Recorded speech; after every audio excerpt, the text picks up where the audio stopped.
Good evening, ladies and gentlemen. Welcome to the Mendon Board of Selectmen's February 25th, 2013 Selectmen's meeting. Sorry for the delay. Would you please join me in the Pledge of Allegiance?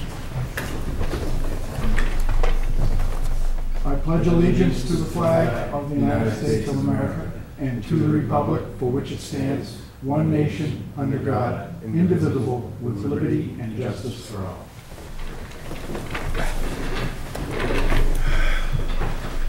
Okay.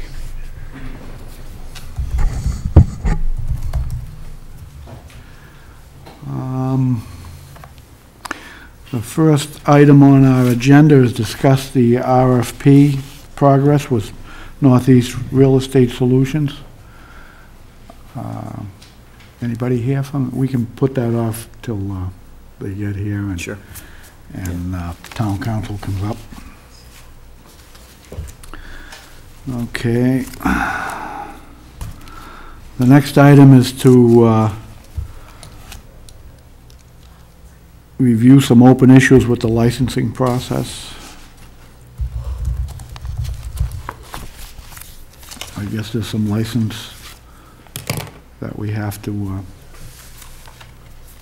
sign.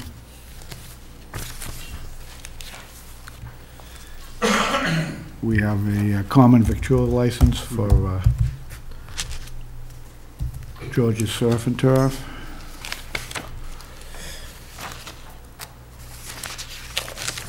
I'll just go down the list I have. Do you have it? I got all the motions. Okay.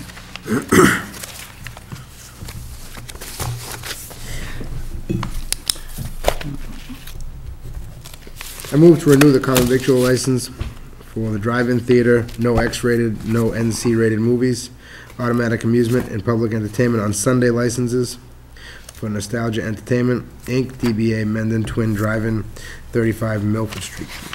Second. Motion's been made and seconded to renew the common victualler license for the drive-in theater, no X-rated and no NC-rated movies, automatic amusement, and public entertainment on Sunday licenses for Nostalgia Entertainment, Inc., DBA as Mendon Twin Drive-In, 35 Milford Street. Any further discussion? Question. Dick Skinner, 143 Hartford Avenue East. Just for the slow and infirm, what is an NC-rated movie? I believe it's... I know what the, actually, please hold. Mike showed it to me. I know I've seen it before. It says like NC-17. I don't know that there's any rating for it. So That was PR, PG, parental guidance or something. I think it's the other PG. direction. give me just you know what? I'll find out in a moment. I'll just look it up as soon as I can get online here.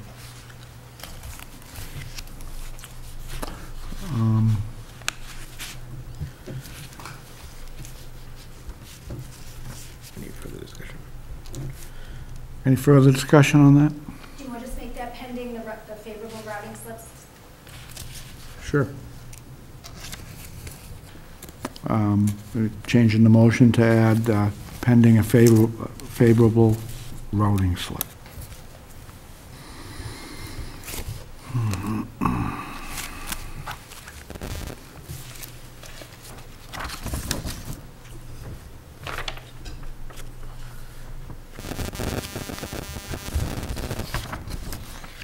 All in favor? Aye. Aye. Aye. It's a unanimous decision.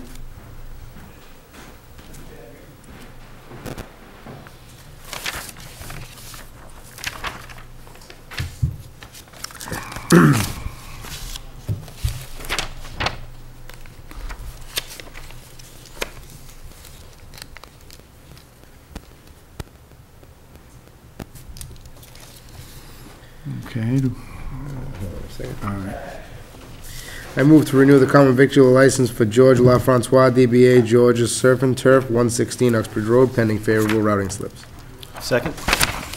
Motion's been made and seconded to renew the common victualer's license for George LaFrancois, DBA George's Surf and Turf, at 116 Uxbridge Road, pending favorable routing slips.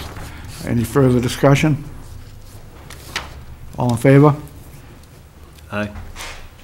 Aye. Aye. Any opposed? It's unanimous.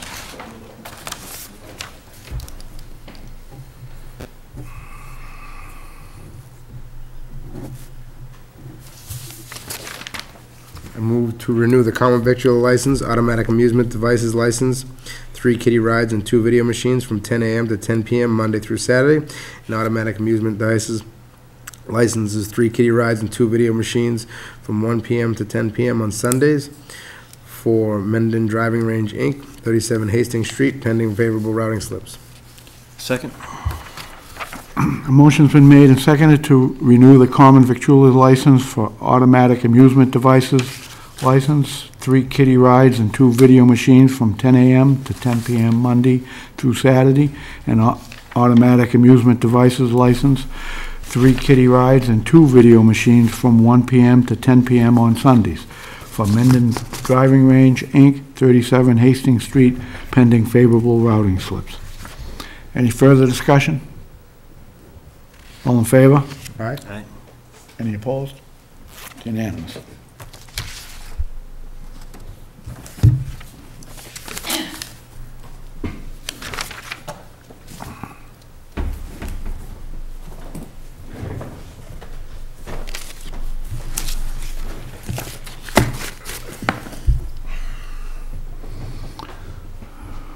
We got a few more.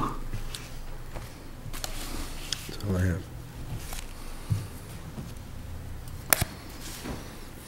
Is there any open issues with the licensing process at the moment? There was one that we're waiting on for Myriad, and Artie was talking to Angelina about giving them a temporary license until things were worked out. There are a couple of things they're not in compliance with. Okay. And I talked with the fire chief, Chief Horn, and he's said that he had no problem if we issue the license with a stipulation that they come up with a plan on conforming to the new rules. Okay. So I'll entertain a motion to okay the license When with, do they plan on, well, I figure we give them 30 days to submit a plan. then we can extend it from there? And, right. What licenses are they, okay.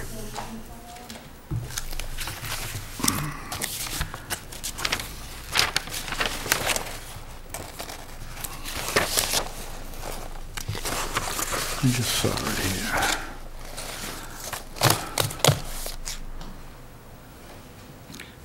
So Diane, was this one of the licenses that was pending a second review by the fire department? I don't know, it was a second, but at least we're working out some issues with that. I have one here for public entertainment on Sunday. I think they have a common vic and a Yes, it's- alcohol license as well. I'm looking to see if I have it here. I just see the public entertainment on Sundays. I believe you signed them previously pending the favorable routing slips. Mm-hmm. So they're already granted, we've already granted all of their, so just the, You signed off on them, but I haven't issued them because there were issues on the routing slip. Right. Mark, if I may ask, do you have any input on this from the fire department? Do you know anything? Okay. Okay, so the only one in front of us right now would be the Sunday entertainment one, which there was the whole issue regarding the form that we were using was incorrect. But these violations from the fire department are also carrying over to the other licenses as well. Yes, because because you always say it's pending the favorable, right? Yep. So they have an all alcohol license, a common vic license, Monday through Saturday, live entertainment, dancing by patrons. Okay, so let's do, so this was approved by the previous meeting. Okay, the state app, so this is here, so this is approved, they've adjusted the state app, we just need to sign this one. Let's put it in the pile with the, all of the ones as far as the routing slip is concerned, and let's, So we're on for next Monday, all right? I mean, we're booked the next couple weeks. yeah. I guess, I'd say let's review it at the end of March, at the end of March meeting, to give them some time to work with the fire department to get a plan in place or to get compliant, and then we can make a decision from there. but do we need formal, I mean, no offense, Diane, but I would say that Chief has to kind of give us an idea of, I mean, he's talked to you, so I guess I'm okay with it, but I'm kind of not okay with it, given that we've said we've approved it pending a valid routing slip. Mm-hmm. And I don't think we have a valid routing slip yet. So we can make an exception, but Yep. do we want to understand better or understand what their path to Sure. correction is before we do that, or? Or at least understand what the violations are. Yeah, I mean, it's sort of, you probably do, correct? I've got an idea. I think part of the problem is some rules and regs changed on them. Okay. That's why I say I've got no Okay. problem issuing the Let's- license and giving Well, I mean, them 30 just days knowing to- the business and the owners. Well, that- they've been here for Yeah, a long time. Since Mendon, was born, so, I'd say let's just at least sign this one and get it in the pile with them, with the other ones, and, allow them to continue to operate, at least until the end of March, and then we'll review again, or at least discuss with the chief at our next meeting if he's gonna be here. Yeah, man, I think if the chief were to forward along some idea of what the situation is, and that he's, I mean, verbally, I think he's blessed it, saying he's okay with it, but.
I move to allow the Merit Ballroom to continue to operate until March 31st, 2013. During this time, they are to come up with a plan of action to rectify any violations noted on the routing slip. I'll second.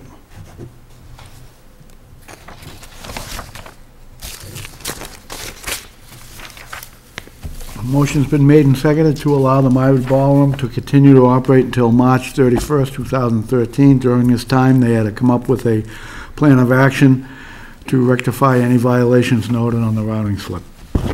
Any further discussion? All in favor? All right? Any opposed? That's unanimous.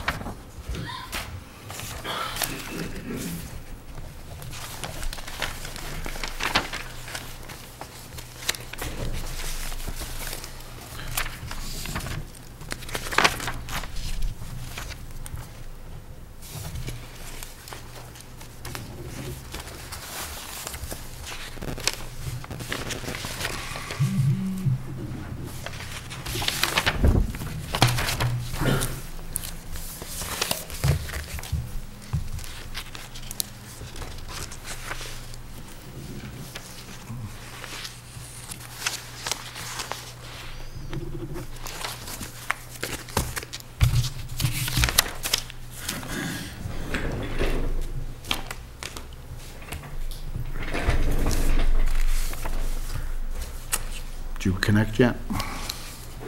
Yeah.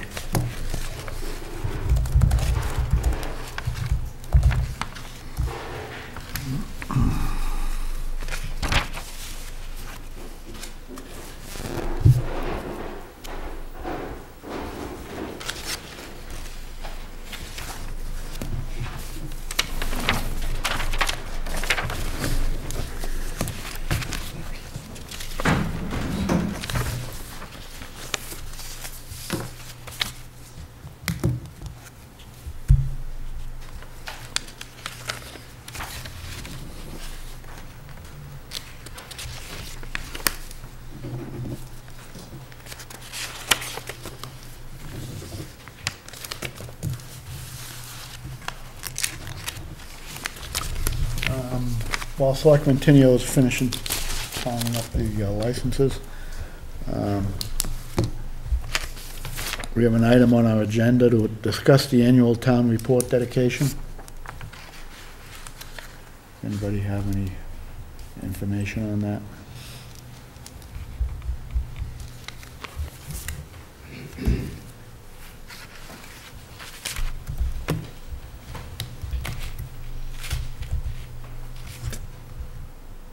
Do you have any information on the, News, let's see, last email,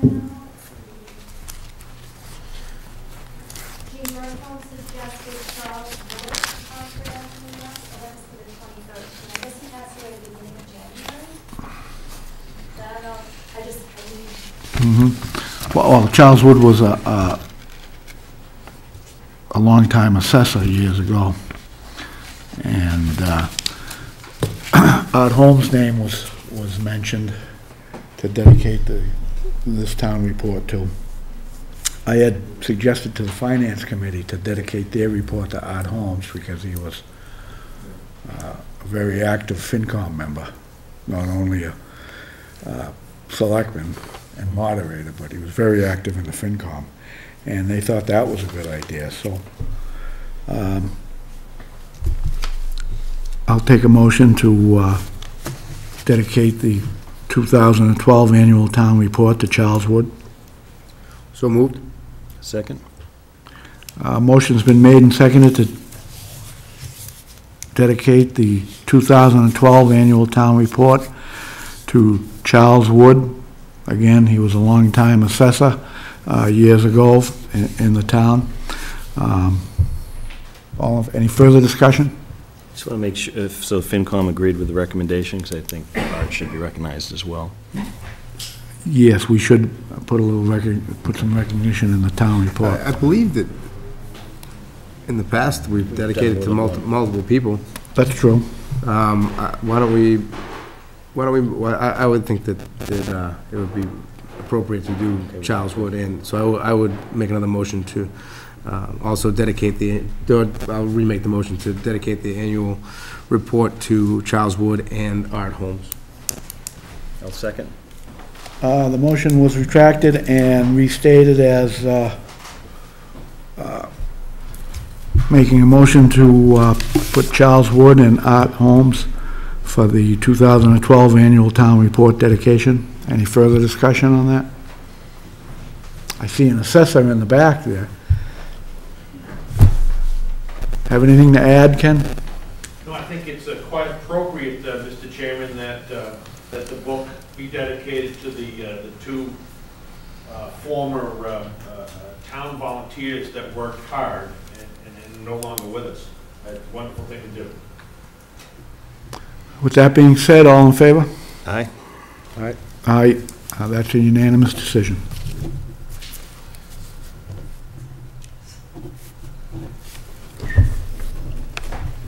What annual report will it be? 2012, 12 annual report. yes, which will be going to print shortly. And I gave the selectmen's page as well. You didn't get that? Recap of the year. Something happened to the carrier pigeon. Rose.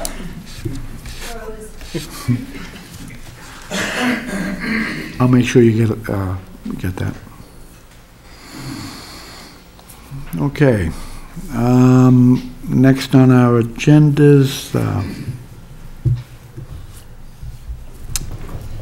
we have some things here. Discuss e-permitting.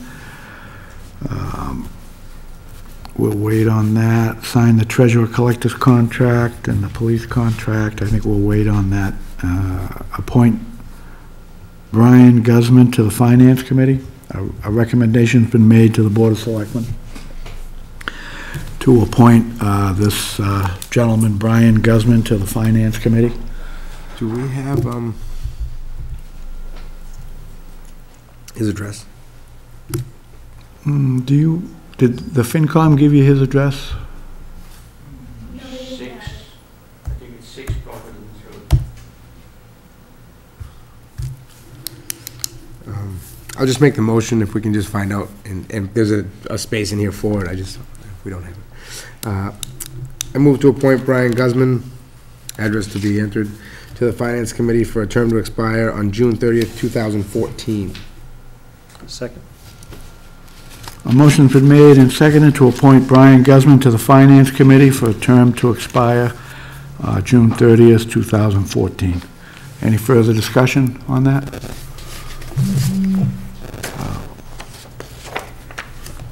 I happened to be at the Finance Committee meeting when he was interviewed, and he seems like a bright young man, and the Finance Committee seemed to be excited that they had someone of his caliber wanting to join. Yeah, Rich talked about it last week. Yeah.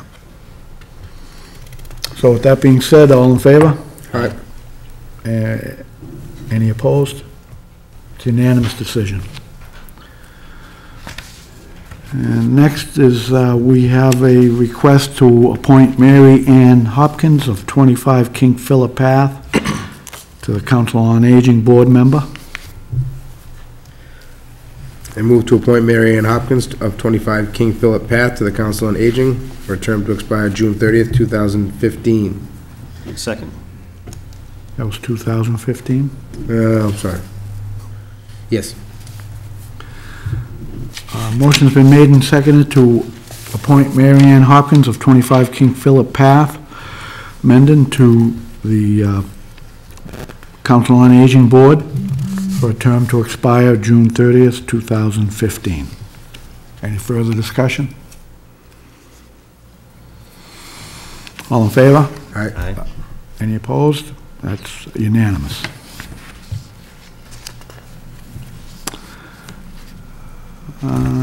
Discuss Mendon Permanent Firefighters Association membership to International Association of Firefighters.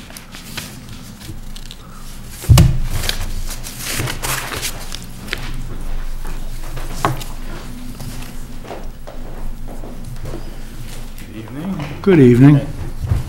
I just came in just in case you had any questions and hopefully to take back an answer. Sure. What is the what is it? What does it entail? And The 5 members of the permanent firefighters voluntarily agreed to apply to the International Association of Firefighters and also can you just grab one of those? and also to the permanent firefighters of Massachusetts. We submitted the paperwork, the application, and the fees, and we presented the board with a voluntary letter saying that we voluntarily want to join both these unions and that we're asking for your voluntary agreement to allow us to join these. And that's where we are right now with the paperwork. The first is the International Association of Firefighters. What's the Yes, we second have to one? join that first before we can become members of the PFFM. So PFF, what's that? Professional Firefighters of Massachusetts.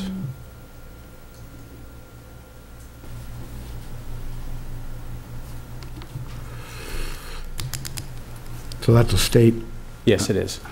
level. Seems backwards.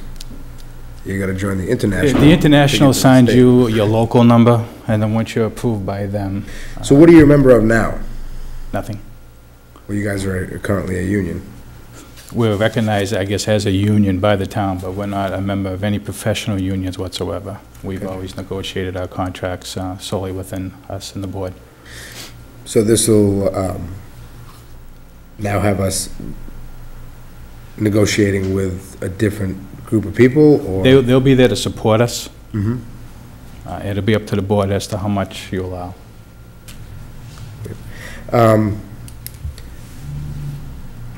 I guess I'd want to understand a little bit more about it and what the legal ramifications are on our end as far as what we're up against for negotiations. Whether or not we can stop you to join, I don't think that that's probably likely. You know, to me, it would sound like union busting if we were to tell you that you couldn't join.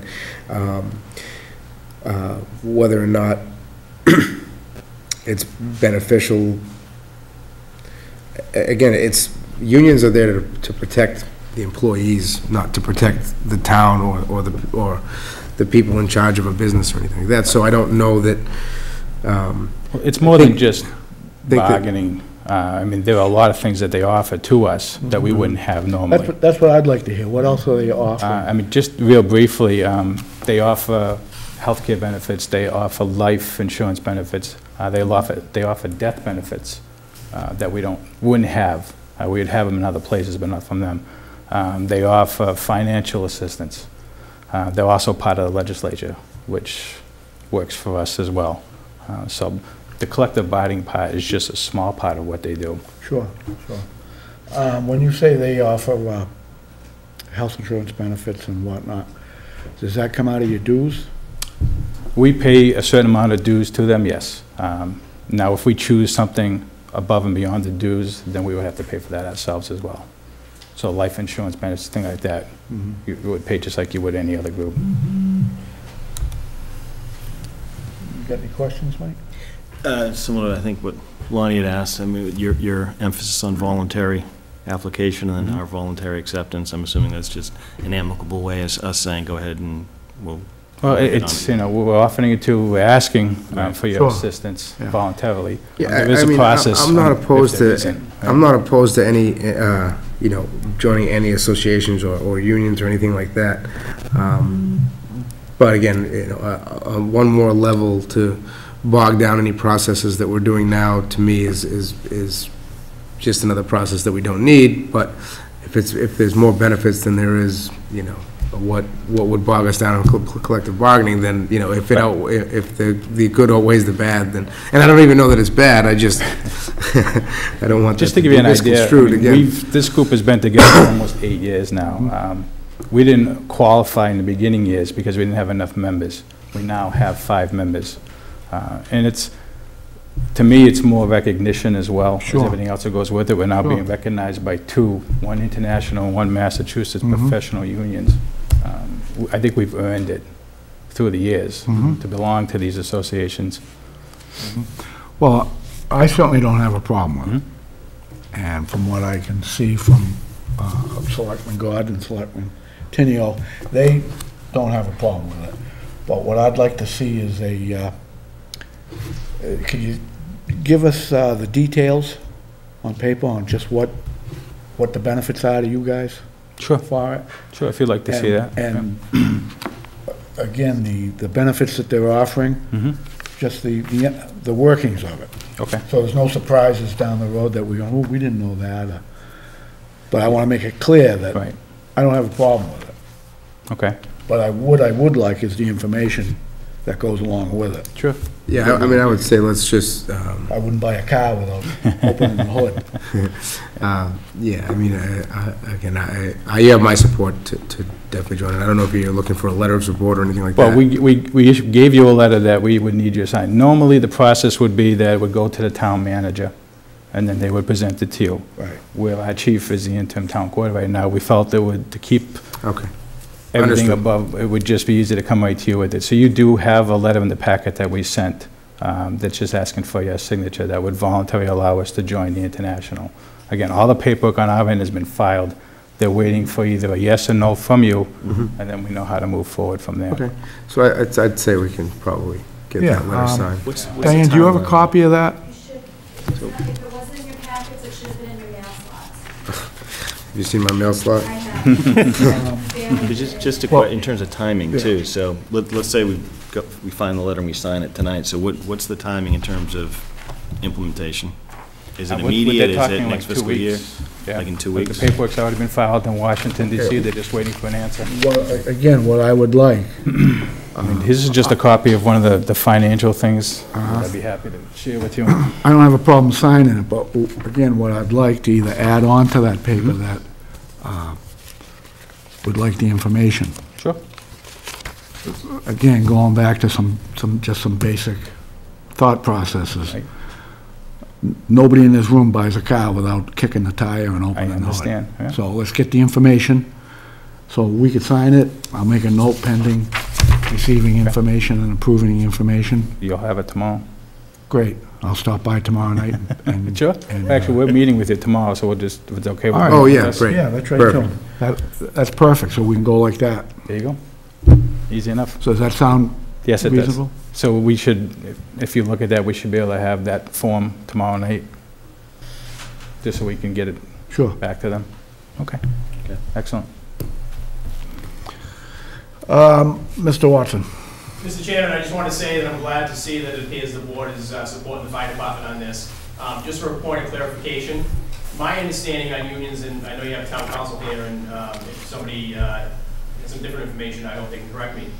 My understanding is that they don't need the town's permission if they've already voted to join the union. So I just want to, just so I'm clear, so I think that are they coming to you tonight as a courtesy, I believe? Because even if you say no, they can still move forward. Right. I would say in the private sector, if the employees came to the company and said, we're going to form a union, the only recourse the company would have is to dissolve the company. We're certainly not going to dissolve the fire department. So I think that, and I just want to make sure I'm hearing this correctly, they're just here tonight as a courtesy. They don't need your signature. Even if they don't get the signature, they can still move forward. Is that correct? We're asking voluntarily. Right. Well, I think There is a process We're in agreement. if it doesn't happen voluntarily, and I don't even think we need to go through that right now. Right. So to answer that, yes, we do realize that they didn't need our permission per se. But again, as an act of good faith and working together as a team, gave us the courtesy. And that's why I stated several times that we're all in favor for it. But the one little thing, I go right back to the caveman approach, is we gotta have some information so we fully understand what's going on. Yeah, I'm not questioning you're asking for that information, Mr. Chairman. I just wanted to make sure I was clear on the process, so that, You were. okay, thank you. Dick? Yes, I'm wondering how many firefighters there are and how many would be in the union? And is this an open shop or closed shop? This is a closed shop. There's 5 members of the permanent firefighters. Those are the only ones that are allowed into the union. So there are 5 potentials and 5 have said they want to do this. Yes. They all have voluntary, Right, there's 5 full-time 5 firefighters full-time firefighters. on the Mendon Fire Yes. Department. Right. So, if anybody have any other comments or questions, or? Okay, we'll see you tomorrow night. with See you the paperwork. tomorrow night. Thank you very much. Appreciate your time. You wanna bring a copy of that letter in case, Yes. in case, We'll bring all the paperwork that we submitted, just in case. right, and whatever you need Yes. us to, or would like us to sign. Okay. All righty? Thank you. Thank you. Just to touch back on the NC rating, the NC rating should be really NC 17, because it means no children 17 and under are allowed to go in. That's what the NC rating is. Did you get that, Dick? Okay, now we'll go back to the first item on the agenda, which was to discuss the RFP and the RFQ process with Northeast Real Estate Solutions.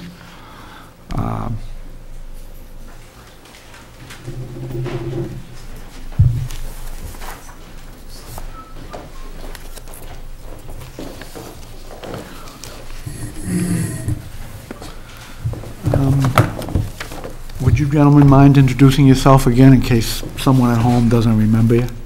Not at all. Absolutely.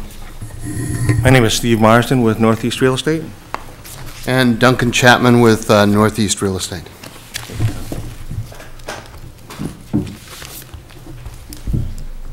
Mr. Chairman, my name is Robert Mangiarati. I'm your town council. Fine one indeed. Yes, sir. Thanks, sir.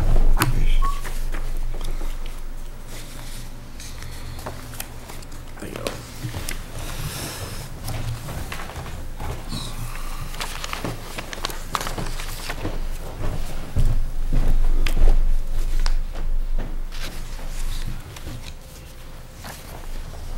Is this the same thing?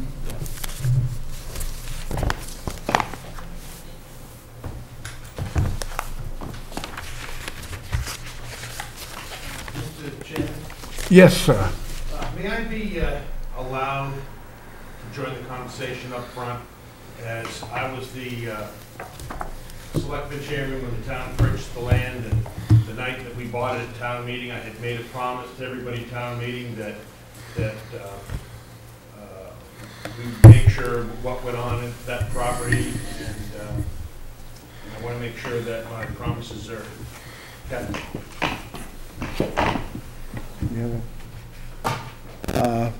My fellow members of the board have no problem with that. Thank you. I even want to consider inviting Bill up from a planning board perspective. Sure. Bill, why don't you come on up? We have a planning board rep here. We'll pull everybody into this. Willem, we have a member of the FinCom. Come on up. She just thought, family. Yours? I think so. Let me make some room for you here. These are for me. No, Ken? Yes. Yep. Yeah. Well, great. Thanks for having us in tonight, and we have had a number of meetings since our last meeting in front of you to go forward with the project. If we go to the very first page, just as an update, you know, the objective of the project is to development of a strategic plan for the disposition of the Taft Orchard property. At the last meeting, the selectmen agreed to have the first development consideration to be for solar and recreational use. The town could receive revenue benefits from 4 areas: a long-term ground lease, a pilot, which is payment in lieu of taxes, the building permits, and potentially also a discount of its electrical usage by either a power purchase agreement or a net meter credit agreement. Other project off-takers could include the Mendon Upton Regional School System and the Blackstone Valley Vocational High School. We've talked with both those school systems, and they're both interested in potentially buying power from whoever is selected to go ahead and to lease the land. So far, we have been in contact with the National Grid, and they have stated that the circuits can handle at least 3 megawatts of power, and that would equate to between 15 and 17 acres of the 32 acres would be used for solar. There is also a possibility that they could get up to 3 additional megawatts, which is the maximum limit under the Mass Green Communities Act. So that would be potentially 6 megawatts, and that would pretty much utilize the entire 32 acres. So depending upon the final design and setbacks, and also the existing distribution lines that cut through the property, they may end up with something between 3 and 6 megawatts. The acreage that will not be used for solar could be used for recreational use. And the discussions we had last time, there was support from the selectmen and from other town committees to potentially utilize any excess, or at least consider the use of excess towards recreational. That could include, as a minimum, a curb cut, and parking that would be able to access the conservation lands and trails, or potentially public multi-purpose playing fields, depending upon how much land might be left. Or if there's less land left, potentially some types of courts, tennis court, basketball or volleyball courts. And then also as a consideration, there could be preschool parks with a climbing facility. Tonight, we want to go through a number of final details that would be either included or excluded from the RFQ that we've talked about. So based on the decisions that are made tonight, we'd be able to finalize that RFQ and be able to get it out through the state system, you know, as early as, I would say, 5 to 7 days, even sooner than that. As soon as we get the decisions. Yeah, as soon as we get the decisions. Did we exclude commercial? We haven't excluded commercial, but what we've said is we want the first consideration to be as much solar as we can get on to be able to generate the maximum revenue for the parcel. So right now, we know we've got a guaranteed 3. We believe we have a guaranteed 3, right? Or We'll- the most Yes. appropriate number we could come up with is 3 at the moment. That's correct. Possibly 6 with That- consideration of upgrading if they don't currently That's have correct. it. Now, as far as, my only, and I know that we did talk about recreational use, my only concern about taking that piece and making it just recreational use is that the future municipal use that we have on the other side of the hill could definitely be used for the recreation, access to the conservation area, especially the conservation area even extending up the hill. Whereas this piece, and, you know, a point from what you had said earlier, Ken, is that, you know, we had even gone back to town meeting at one point to try to kind of swap these. Yes. So to take recreational and put it there, I mean, look, if we're talking, we've got so much solar going in there that it doesn't warrant putting in a commercial development, then that, I think, would be, I would want to say that commercial would be choice number 2 and recreation would be choice number 3. And then, because we have such a large piece on the opposite side of the hill that could be used again for the recreation. My thing is recreation is filler. It's not intended to be a specific purpose. So if you're looking at 3 as a starting point, like we discussed, then possibly the front could be commercial. That's what we talked about. Right? That's my vision. We should not be precluding the commercial aspect of the front if that's where we're going. And that's fine. Yeah, excuse me, Steve Marsden. That's exactly what we discussed. And I have an application in with Board of Health and with the DPW. He contacted me, and as soon as the frost is out of the ground, we'll go out and do some soil testing. And you'll have that information before you award this bid so that you'll know what the development potential is of that front section for commercial. Okay, and again, I think just backing up, I just wanted to make sure the RFQ that we're going to put out doesn't exclude commercial. It does not. Okay. What's been drafted certainly excludes it. So, Yeah, I don't see it here. yeah, I mean, no, I have the RFQ, and it has nothing to do with commercial. It's all about power. So you may want to advise the selectmen that you want to do it in 2 steps, but understand that what's been proposed and circulated is one just for power. Just for power. What we were directed, and what I believe that the selectmen have reiterated tonight, is that your first choice is if we can maximize the solar, to maximize the solar. So that's the way the contract, the RFP is written. Minimum of 3, and then to expand out as much as will be allowed. And so the proposal is written, the RFP is written that way, and it's not written for any commercial, it's written for solar power. And if we only can do 3, then they're only going to use 15 acres, and we're going to have 15 acres left to then evaluate how that use is what the best and highest use is of that 15 acres. So, yes, the proposal is only dealing with solar power, but I'd probably say our direction is not to exclude commercial. I Yep. think we said start with 3, and given the assessment that needs to happen to get to 6, we said let's go with 3, we're curious, if somebody says, I can do 6, that's a second decision potentially for us to make in terms of the use of the land.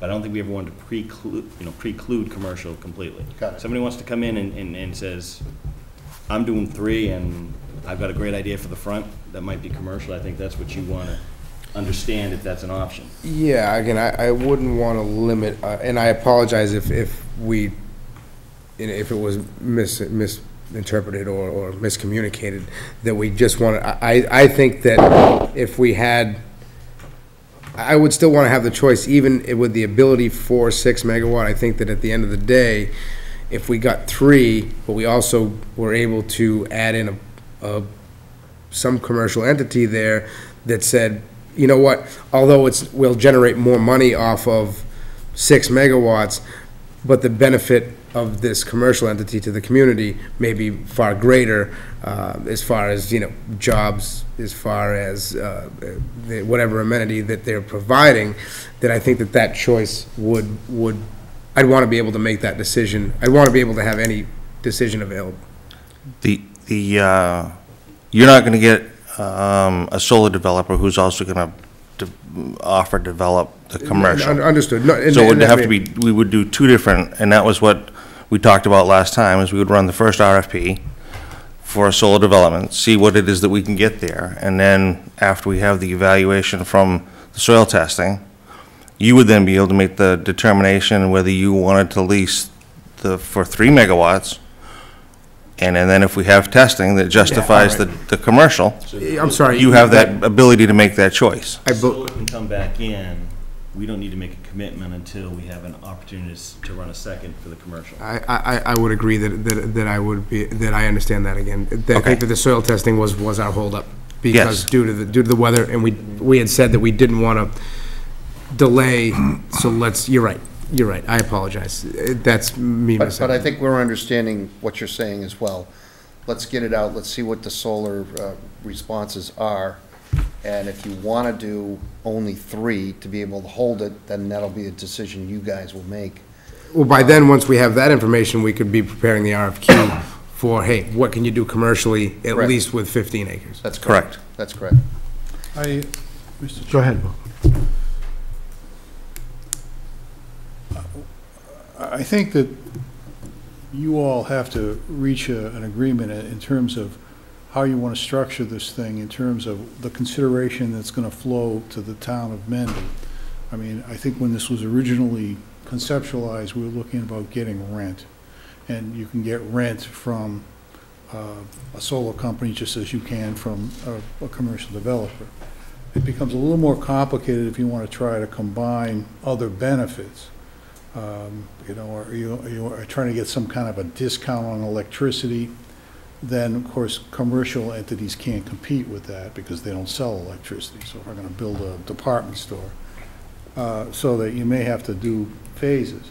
The other conception, and I think one of the things, and you gentlemen will have to correct me if I'm wrong, but if we were just to charge rent to one of these solar companies, they would then have to sell their credits to they have to sell them to nonprofits and municipalities, isn't that right? Other government entities. Right. So they have to sell them to some governmental entity, so they could sell them to us.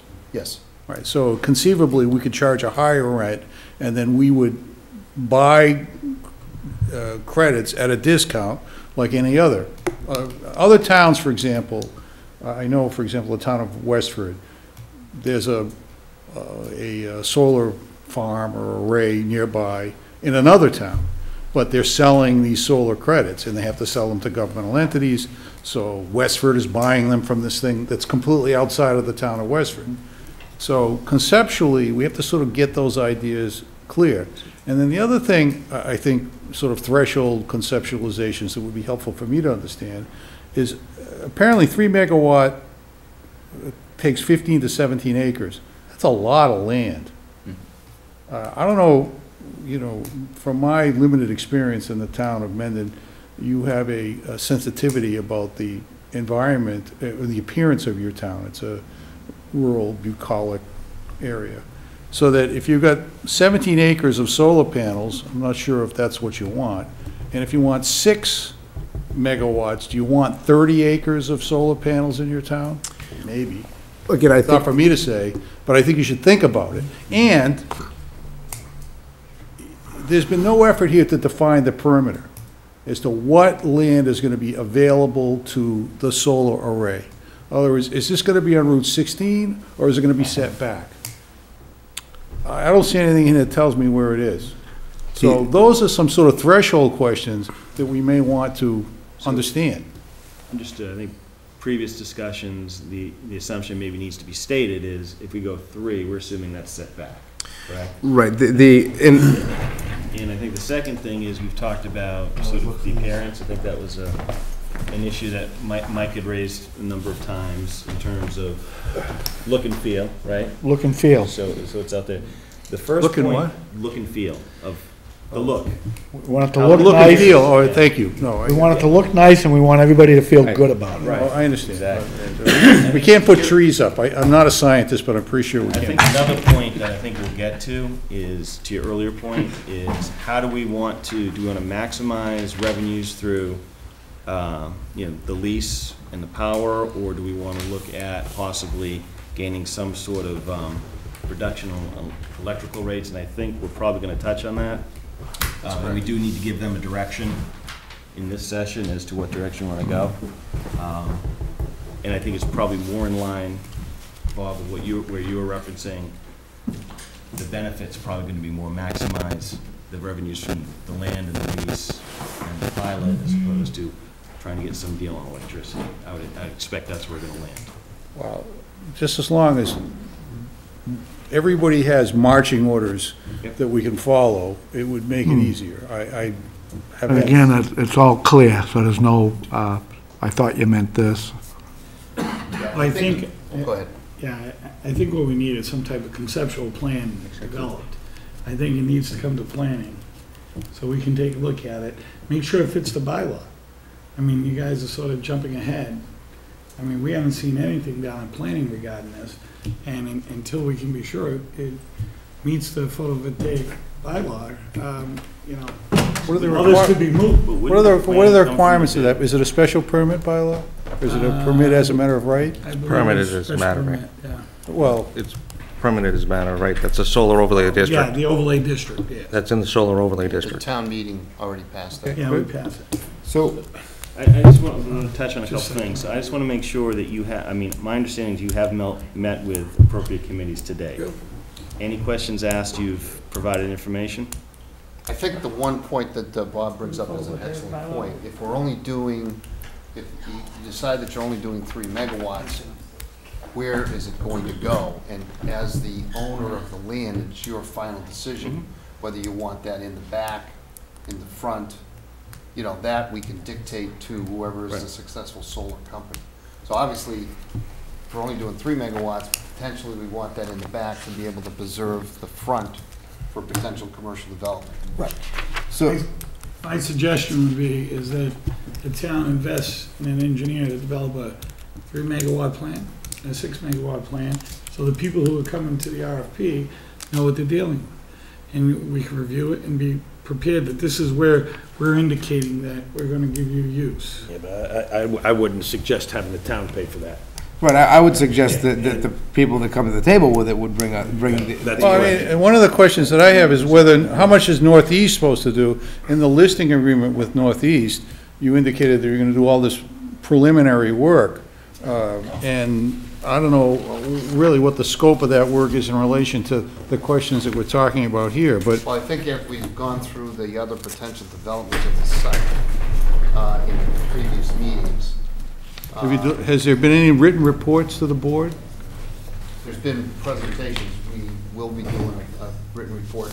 Again, what the board voted on at the last meeting was to go forward with the solar to find as a first consideration and see what that does to the total plan.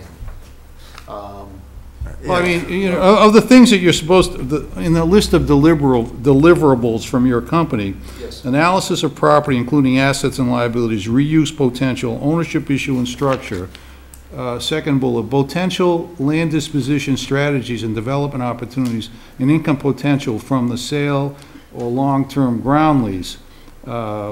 So, And we've gone through that at the previous presentations to the Board of Selectmen. And we have said that we will, again, once we have direction from this RFQ that's going out, and we understand how much, if any, is going to go solar, that'll allow us to then put the report together to really put some more, numbers to those other alternatives. does that contemplate a plan? In other words, if after you've done your testing, and how many acres are we talking about? What's the total tap? It's a 32-acre site. Right, so that if this board were to say to you that we want to just start with the 3 megawatts, would you then sort of make some proposal as to where it would be on the site? Well, I think this is a good discussion, because I think we can add to the RFQ your point about location, and suggest to them that they present, 2 layouts, a 3 and a 6.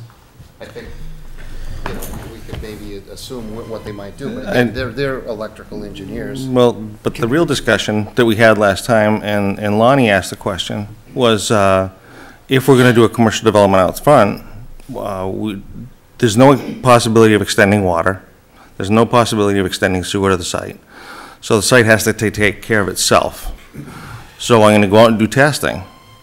Wherever I do the testing is where the septic system is going to go and where the well is going to go. And that's going to dictate where the solar does not go. Because it can't be on... Not necessarily. The water, solar can live on top of water. Now, on top of water. On top of the zone 1, sure. Sure. But I need to know where the well is going to go. We have to have access. So I can come up with a great plan today, but it's not going to be what potentially would be built because we don't have all the criteria in front of us yet. So the idea was that we would put out the RFQ, so that we could get back and know what it was that we were potentially doing with the site, as whether it related to 3 acres or 6 acres. I mean, 3 megawatts or 6 megawatts. Before you awarded the contract, I would have the testing back for you so that you would know whether it had the potential for any sort of development at all. Because if I don't find any Title V testing, we can't put a septic system in, and therefore we can't do a commercial development there because there is no ability to deal with it, the waste, because we can't extend sewer. Sure, I mean, agreed, septic is, you can design a septic as whether or not, is it gonna be, are we gonna have a building this big because the septic has to be this big? If the whole site is as ledgy as the front, and I can't get 4 feet of naturally occurring permeable soil, I can't put a septic system in. Title V requires you to have 4 feet of naturally occurring permeable soil. So that was one of the first things I needed. I can't mount it. If I don't have 4 feet of naturally occurring permeable material, I can't install a septic system. Okay. So I need to go out and make that evaluation. Shouldn't we know this now as opposed to later? Well, again, this is the whole thing, we're gonna do the testing, but we can't do the testing right now because the ground's frozen. Ground conditions Well, right now. Do it in the spring. So we, Well, spring is around the corner, thank God. But I mean, to not delay this to not, I didn't mean to interrupt, I'm sorry, Lon. That's right. To not delay further, the discussion we had at the last meeting was, okay, let's put the RFQ out for the solar, so we're that far ahead of the game, and I apologize for forgetting this. Let's put the RFQ out for just the solar, so we can get the ball rolling there to see what we can do there with solar. Then the next phase would be, we could put out, once we knew what we could do commercially, was put out another RFQ for commercial development there, and then make a determination of how much we're gonna use for. Except that if you have a proposal to put in 6 megawatts of solar generating power, then you have no potential commercial, because they're gonna use the whole site. So you're making a decision right now to commit the whole site if we can get somebody to take the whole site. I'm willing to entertain a proposal on a 6 megawatt site. I expect 3 is really the more firm thing we're looking at, and we're hoping to overlap a better understanding before we make a commitment to using the whole parcel for solar. Yeah, the way the RFQ is going to be written, it actually is that exact way. It'll be a minimum baseline for 3 megawatts, and then depending upon what the solar company feels they can get, again, the circuits could end up dictating that. So the question I have, Bob, to you is you, see, this is all making sense to me. What's the downside of what you're hearing more specifically in terms of, I'm hearing we're potentially locking ourselves into full use of that parcel, the 30 acres, if we go 6 megawatt. That's a potential downside because we don't have all the information on a potential commercial opportunity, right? Right. I mean, I'm thinking about this perhaps with a new perspective. I'm sort of detached and haven't been part of all this. But, I mean, if you want to open up the possibility of using all of the land for solar, that's fine. I just want you to know that that's what you're doing. Now, as long as you understand that, but you're the decision maker. We're opening up the possibility, but I want to make sure we're not committed. Committing. Are we committed to 6 megawatts if it's available by this RFQ, or can we say? Well, I think that's what Bob's concern is, that we don't misstep. Well, we want the RFQ to be done in such a way that we're not committed. So that we are flexible to. Are you committed to 3? Are you I committed to 3 in an don't think we're RFQ? committed to anything at the end of the day if we just say we don't want to do it. You can void the whole contract, I mean, void the whole RFQ. You don't have to award anything. May I? I've got a couple of people that have been looking to ask some questions. The whole idea was to let these guys talk to us, and I was gonna have questions from the audience later on. Before we continue, though, I need to have a solid understanding that whatever we're putting out there, we are not committed to. If we say potential 6 megawatt, are we committed to 6 megawatt and we have no other choice but to do that? Or, and I'm looking, Bob, from a legal perspective for you to tell me that. Or, and even if we say 3, are we committed to 3? What if we only want 1? I mean, my understanding is this RFQ, this is a word- non-binding process. I want Even word- if they come back with 3, we could decide no. Correct.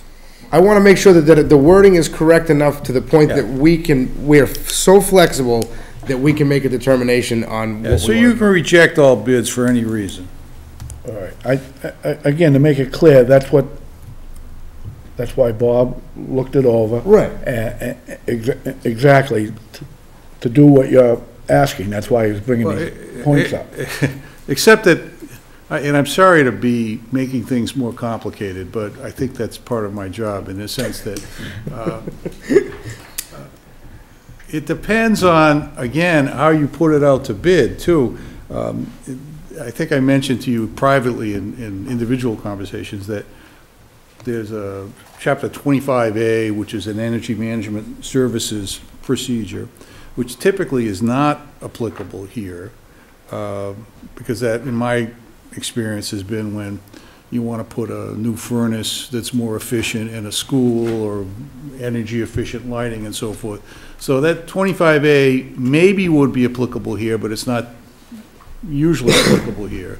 And if it is applicable, there is some language in that statute that says once you set the parameters, you should take it. So I put a star in my notes here that however we do this, we want to have the flexibility to bail out on the concept. So that will dictate to some extent what statute we go under. And rather than try to sort of parse through the statutes here, I just made a note that that's something that you all want. This is why we invited you tonight. And I guess that at the end of the day, whatever wording we come up with for the RFQ would be approved by council to make sure that we do have that open-ended Absolutely. latitude at the, so, and again, don't want to say that, you know, the work you guys are doing is not what we're expecting. I just want to make sure that it's very open-ended so that we can Absolutely. I bail think if we need it's to. always been our intent that between town council and Board of Selectmen, you have final approval on the document before it's issued, period. Kenny, you, Yes, Mr. Chairman, a few things that come to mind. First of all, I heard the term pilot used here. And as an assessor, I just want to make sure that everybody clearly understands what that means. It's a payment in lieu of taxes, and it has to be voted on by the Board of Selectmen and then verified by town meeting. And it's an agreement over however many years you agree for it, of a schedule of taxes that someone's going to pay instead of paying a straight real estate tax that everybody else in town pays. So that's a benefit to the person coming in, not necessarily to the town itself, but to the person who's receiving the benefit of the pilot program. My real comments come down to the night that I made the presentation to town meeting as chairman of the board back then. And that was that what we were talking about on the disposition of that property to pick up the hillside, we would take on the rock side, which is the property we're talking about, that we would develop that in the way and manner in which we are used to for the character of our community, and some things originally were coming up with residential and commercial things, and that was at the beginning of the downside of the economy, and everything sort of fell apart. And now I kind of believe that the economy is picking up. All the real estate folks tell me that properties are selling much faster, and building starts are up, etc.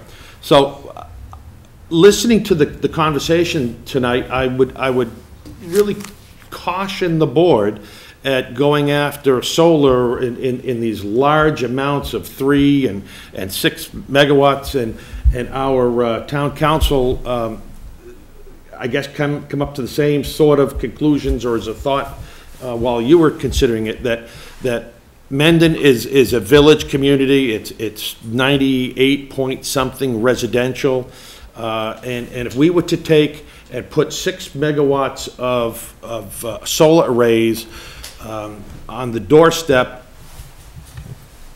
as you enter our town on Route 16, I don't know who would be really happy with that. Well, again, I clearly understand. Again, Ken, we've discussed it before, is that, as Mike brought up, it's gotta, to put it plain and simple, it's gotta look nice, and everybody's gotta feel good about it. It sure does, and I just can't believe that we haven't had anybody else who was interested in this property prior to this in the line of, were other RFQs done? An RFP was done, it's been a while, it was the original one that went out. 2006, I think. Yeah, probably sounds about right. And we didn't get one person to come back, and that was on the whole mixed use RFP. It was pretty restrictive RFP that went out. So that's why we're at the stage we are now, revisiting this.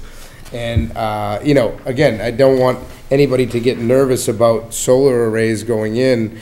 Again, in the whole time that we've been discussing this, that it would be the back portion that would start with the solar arrays, and, you know, and move forward as the size dictated.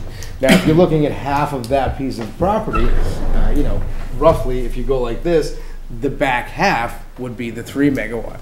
Now, the front half is, again, would be, if you went to 6 megawatt, obviously you'd be using that entire piece. Yeah. But I don't think that, you know, unless, as you had stated, there is absolutely no possible way to get something commercial in there, I still wouldn't be in favor of bringing the solar arrays to the edge of the road.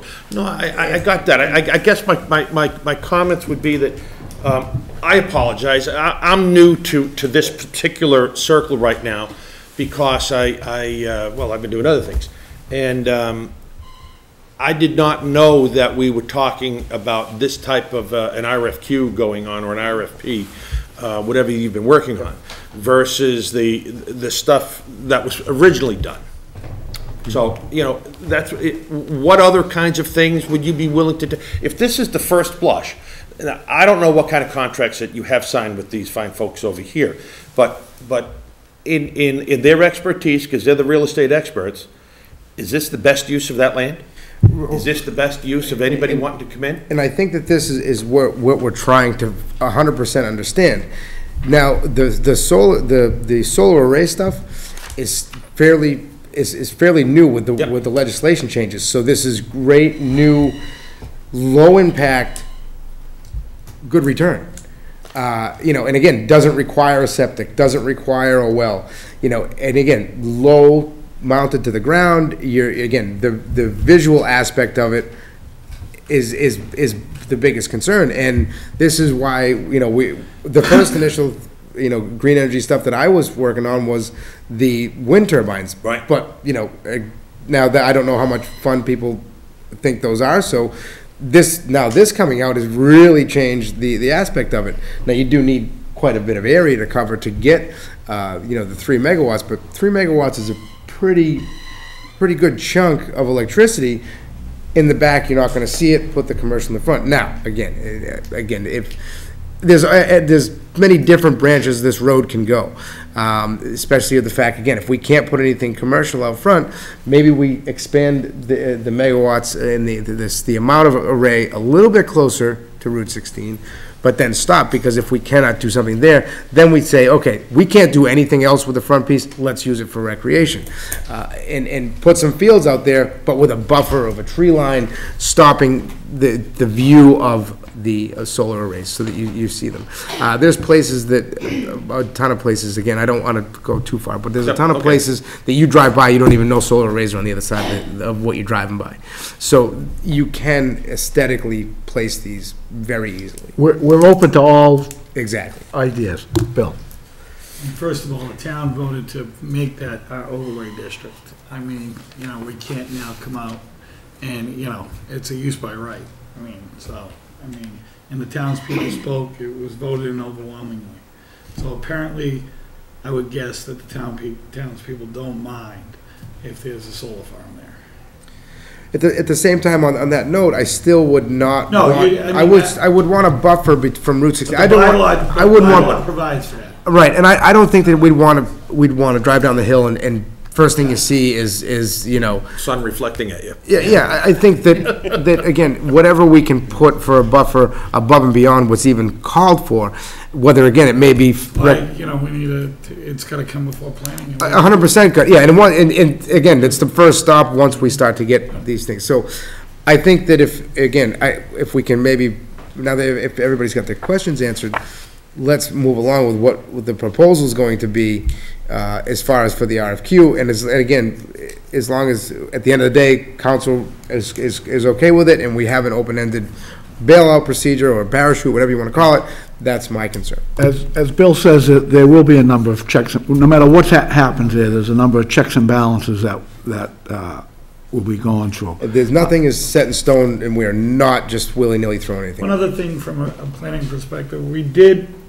when the subdivision came before us, we had discussed with a commercial developer the possibility of swapping the property that this gentleman had. He's a pretty sizable commercial developer in this area.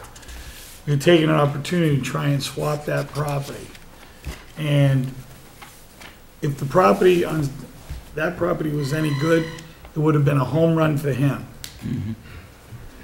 He walked that property and said, it's not worth anything to me. I said, how about if the town kicked in some money? He said, it isn't worth anything to me. Well, again, you know what, that's his opinion. Bill, Dick, you had something you wanted to throw out? Something that I haven't heard mentioned. I heard three things: solar, commercial, and recreation. I would have strong reservations against recreation for that area primarily from traffic reasons. One is 16's highway speeds out there. And you have children, if you're talking recreation. You're also having grouped people coming to an event and group of people leaving the event, which is a large number of vehicles entering and exiting highway speed area. Very big. Well, again, like I mentioned earlier, before anything happens, it is going to be a series of checks and balances and to determine before the final decision made. Mike, then I got one more question, then we'll get back to our roundtable discussion.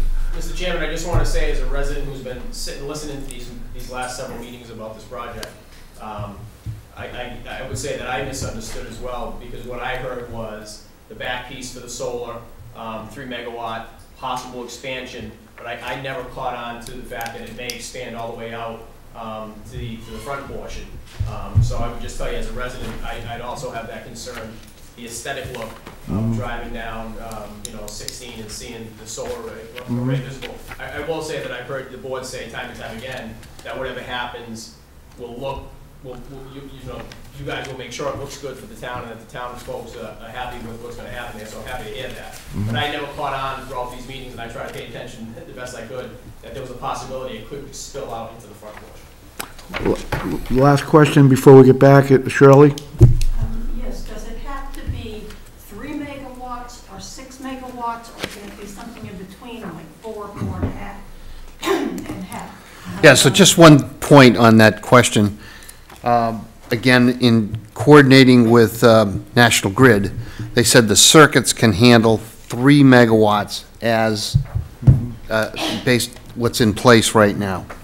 So typically, somebody's going to have to spend a lot of money to upgrade the substation, run lines over to the substation if they're going to want to get more than 3 megawatts. So again, all we're saying is the capacity that's there is for 3 megawatts. If the town said, well, we only want to do 1 megawatt, or we don't want to do any, that could be, that could be sized to whatever you want to do. Right. So is 3 hard and fast right now, or is that, if somebody said 4, 4.5, and not 6, would that cause National Grid to say? Well, again, National Grid, the solar company that's going to design the array is going to have to convince National Grid that they can safely add more than 3 megawatts to that area. Okay. Again, another check and balance. That's correct. And if you look at the way the site is positioned with the distribution lines, they don't actually go through the middle of the site. They're going through kind of the first third. So the 15 to 17 acres is absolutely, if we're only going to do 3 megawatts, can be pushed to the rear, to the north of the site. And as Steve was indicating, depending upon perks and potential perks, we'd have to design around that and have a road in. But we're going to have plenty of flexibility if we limit it to 3 megawatts for other opportunities. My name's Alan Giles. With all due respect, there is so much misinformation at this moment in time that you're making decisions based on incorrect information.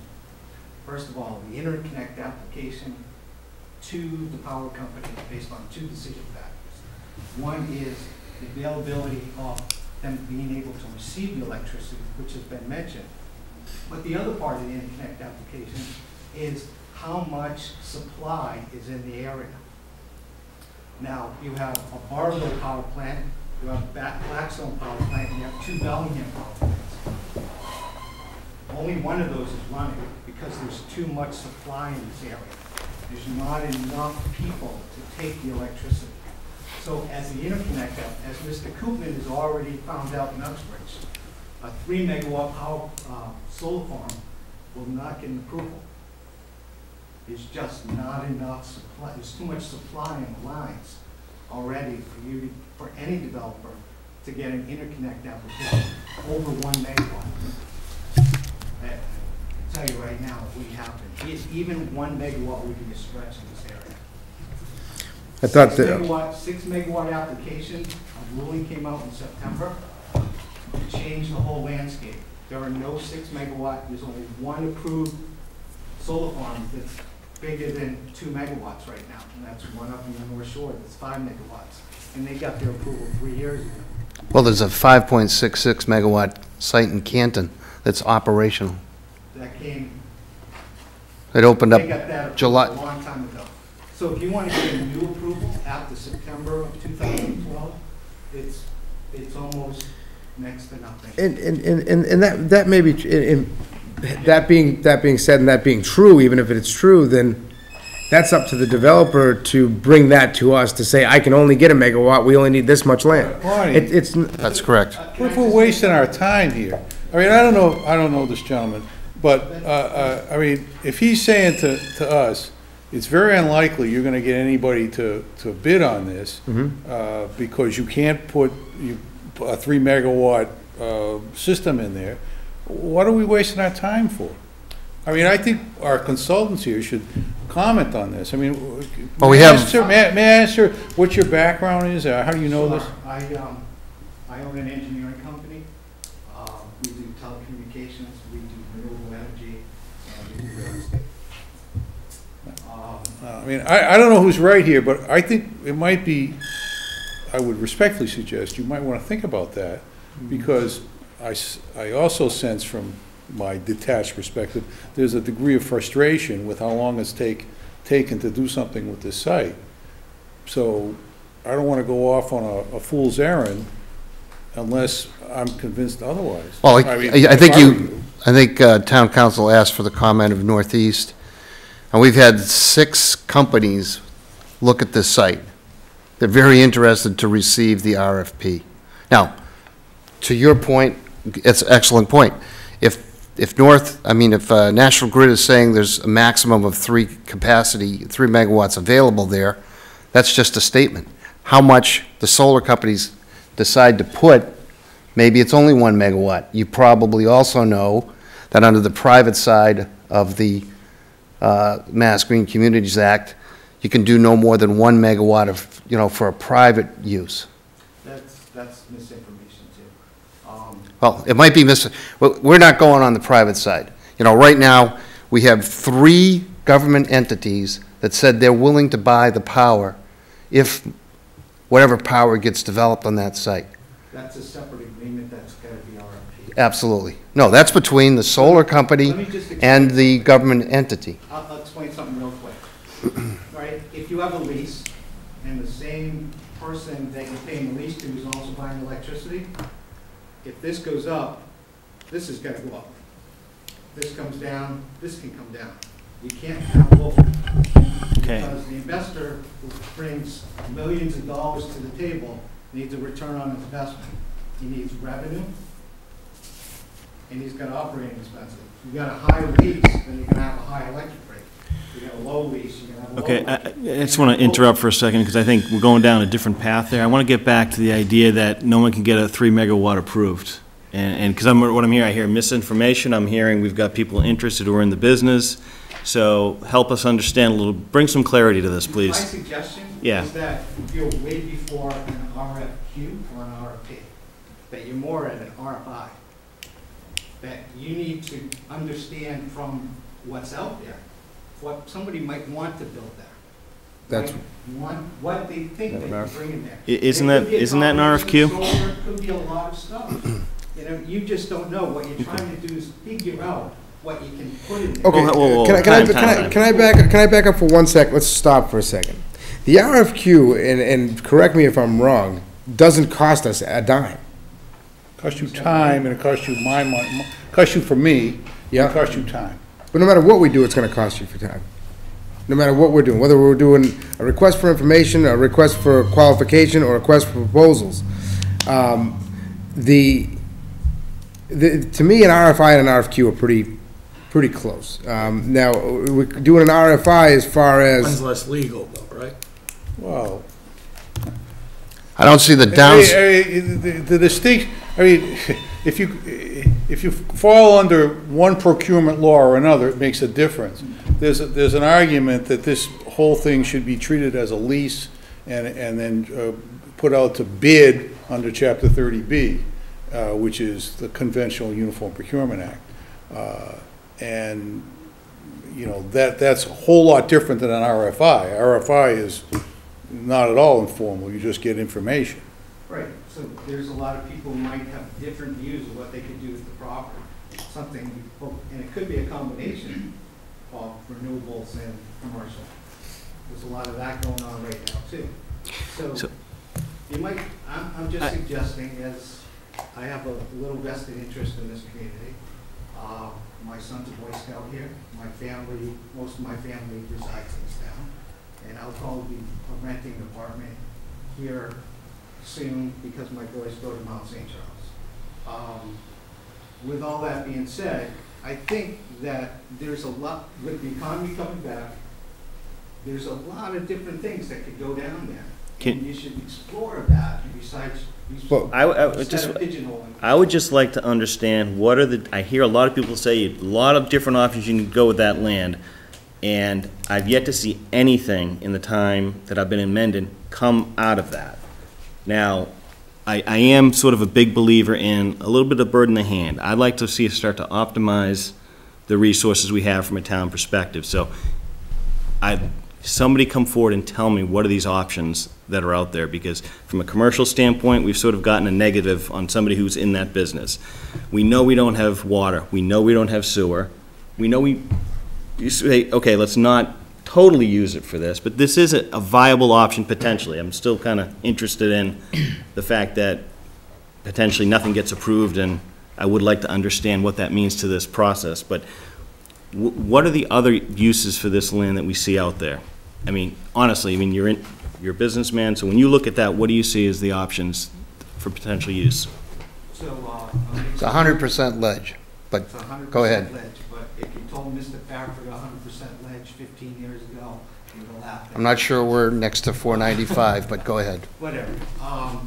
So you can put in mixed use that's completely renewable. Yep. Completely off the grid. Right.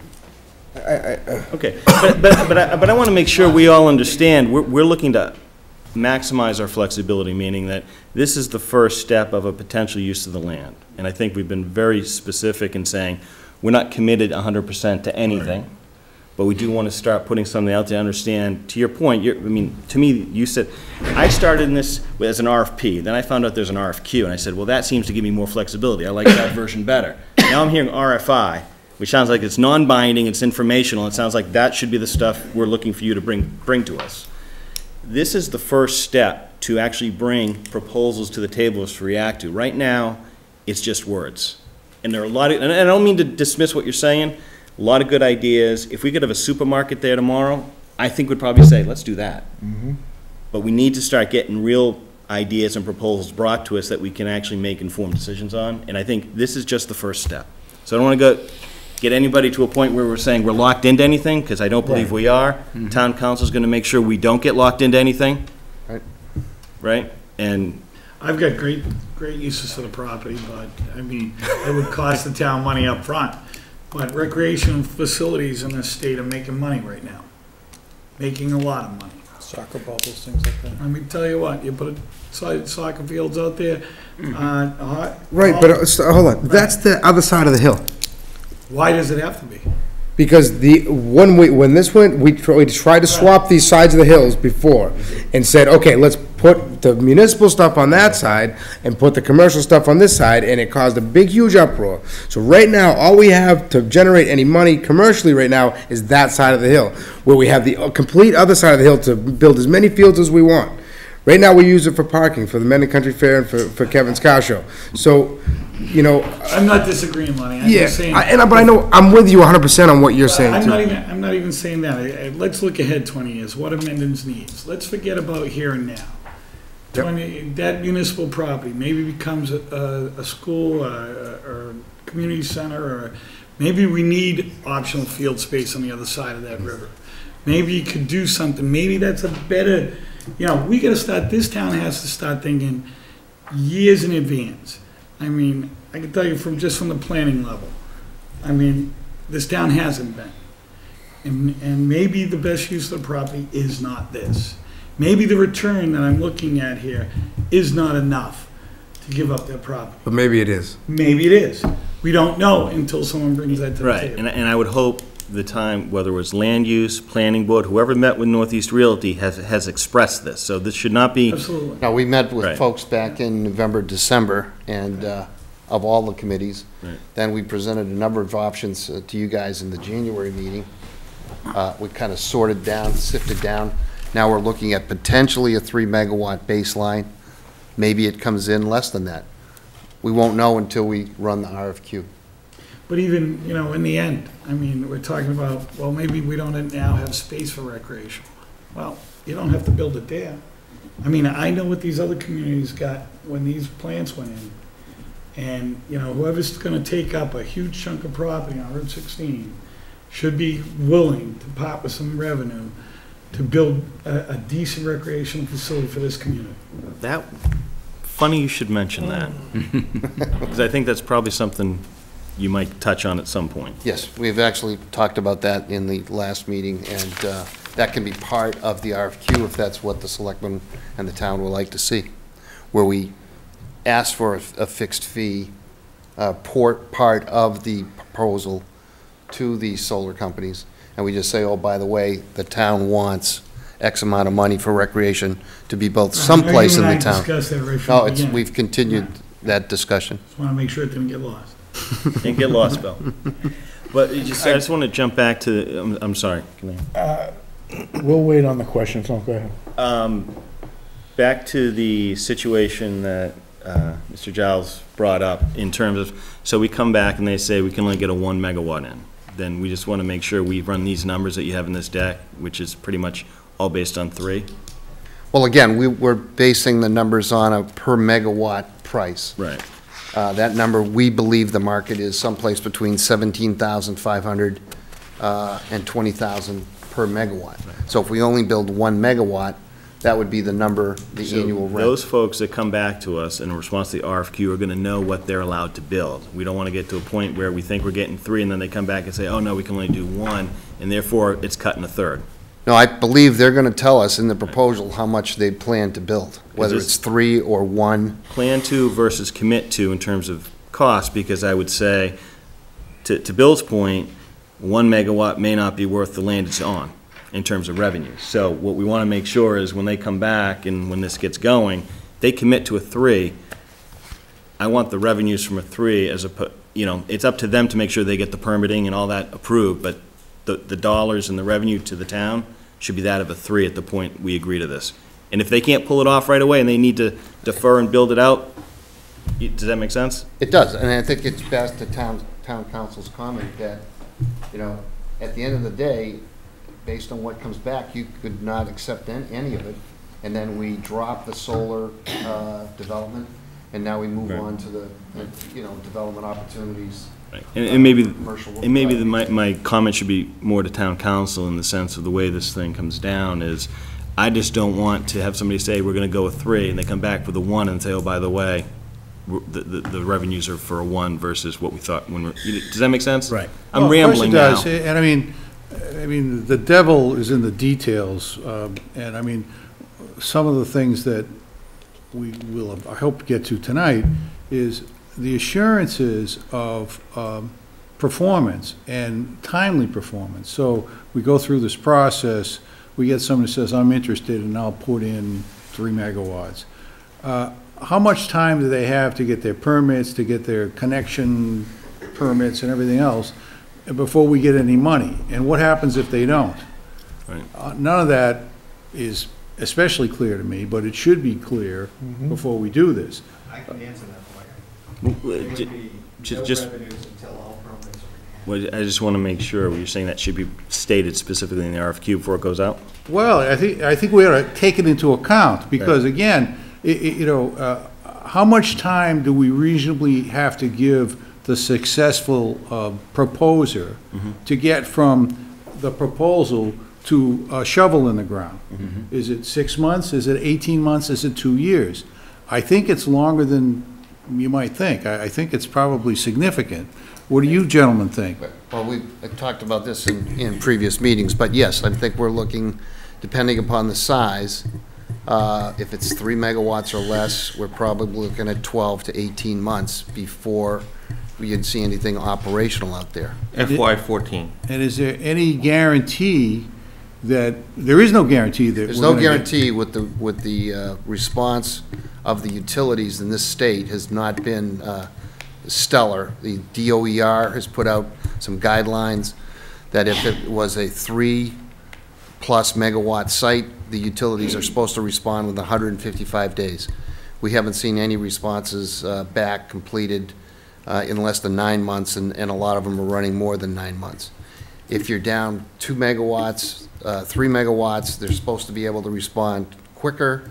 Again, we haven't seen the response from NSTAR National Grid or Wamico, you know. And I'm assuming then that if you take this 12-month, 18-month lead time, that we have to sign a binding commitment to the utility to allow the company. To the company. To allow them to go through with the permitting and design and so forth of their That's project. correct. The interconnection application, then there's an electrical study that's required.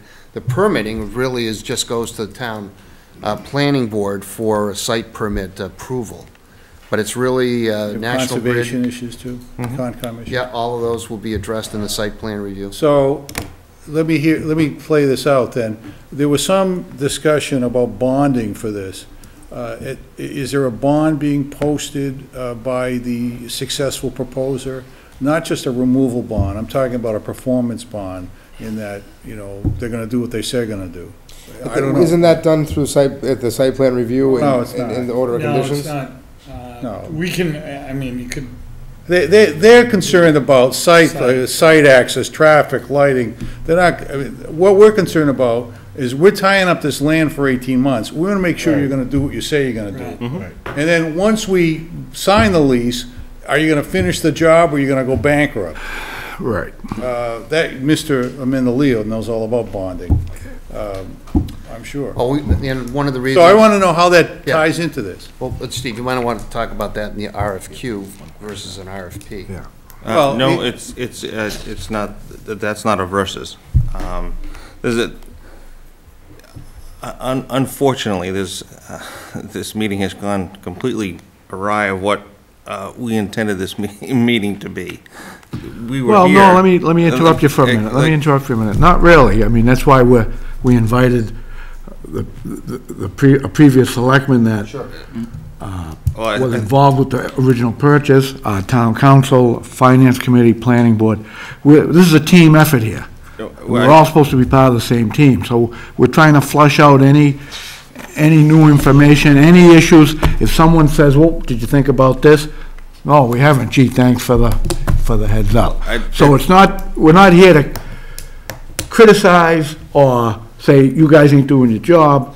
What we're here to do is work together as a team to flush out any potential problem. Yep, and if you'd let me finish, Mike, that's exactly what I was going to say, is what my understanding of tonight's meeting was, no decisions had been made specifically, and that was made very clear by the selectmen when we were here last time, that you had not made a decision, and for us to go back, and you gave us specific questions, and we were here tonight to ask you, provide you with information, and try to get closer to the point where we could come up with the final RFP. So, as far as I understood, there had been no decisions made by the selectmen one way or the other.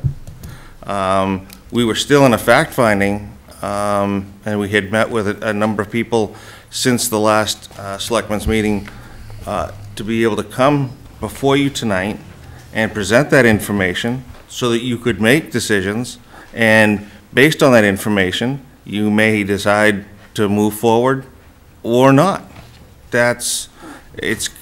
You hadn't made a decision.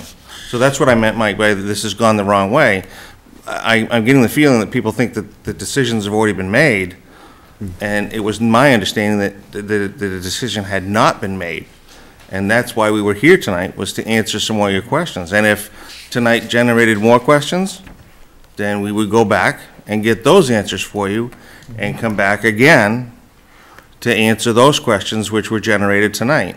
So we're still on a fact-finding, and if for some reason everybody's questions got answered tonight, then we'd move forward. If they didn't, then we'll come back again and answer the questions to the best of our abilities at the next selectmen's meeting. So if one of those questions is, do we even want to do solar and we want to do all recreation, and the selectmen direct us to do that, then we'll go meet with the planning board and whoever else and do what it is that the selectmen direct us to do. So that's exactly why we're here. There was also a question as to whether this was a procurement bid for energy services or a lease. I couldn't answer that question until you told me whether you wanted how you wanted the pricing, whether you wanted maximum lease revenue or whether you wanted just to procure energy. So we hadn't even gotten back past that point so that I could make a determination as to whether it was under Chapter 25 or 30B, because if there's a lease, it absolutely, by state mandate, has to be a 30B process. The way I wrote the document, all I really need to do is change the section reference on the front, and the document satisfies 30B.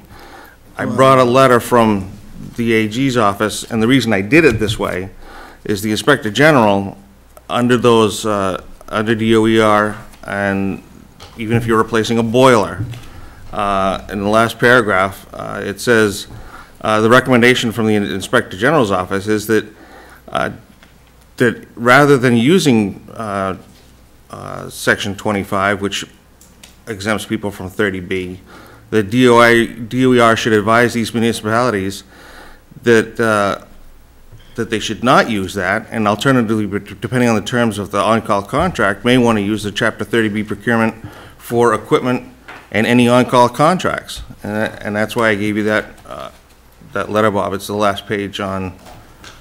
Well, I highlighted it on the last page. Yeah. So they're recommending, and that's why I wrote the document as inclusive as I possibly could, but I didn't know which way we were going yet. So that's why. But this letter, I mean, if I'm reading the first sentence, it's how do they obtain a, No, how do they obtain a consultant? Bob, different letter? Oh, which letter? That letter, last page. What does it say? I read it. It says, recommendation, DOER should advise municipalities undertaking even something as similar as a boiler replacement or conversion that Alcon services not procure these under the current exemption. Instead, DOER should advise municipalities that they may use Chapter 149. Alternatively, depending on the terms of the on-call contract, they may use Chapter 30B. So, because of the competitive nature and the concern. I'm not sure that really answers why you put Chapter 25A in your document. If they're talking about 149 and Chapter 30B. If it had been, we can flesh this out at some point, but we have to, I think what I'd like to do is go to get to the nuts and bolts of whether this is a good idea and what things do we need to make sure of. So, for example, I want to go back, and forgive me because my math skills are not strong, but I'll rely on, if we're talking about getting $17,000 per megawatt, right, and we got 17 acres, does that mean we're going to get $1,000 a year for 1 mega per acre? Is that, do I understand what I just said? We're going to be renting an acre of land for $1,000 a year if we only get 1 megawatt out there? One megawatt only needs between 4 and 5 acres. So if we're going to get 3 megawatts, that's where we'd be into the 15 to 17 acres. And so how much per acre are we going to get? For one, so if they put in 1 megawatt, how much per acre are we going to get? You're looking at approximately 3,500 to 4,000 per acre. So do you want to rent an acre of land, town land, for 20 years for $4,000 a year? I don't know. Have you thought about these numbers? No. Huh? No. No, but again,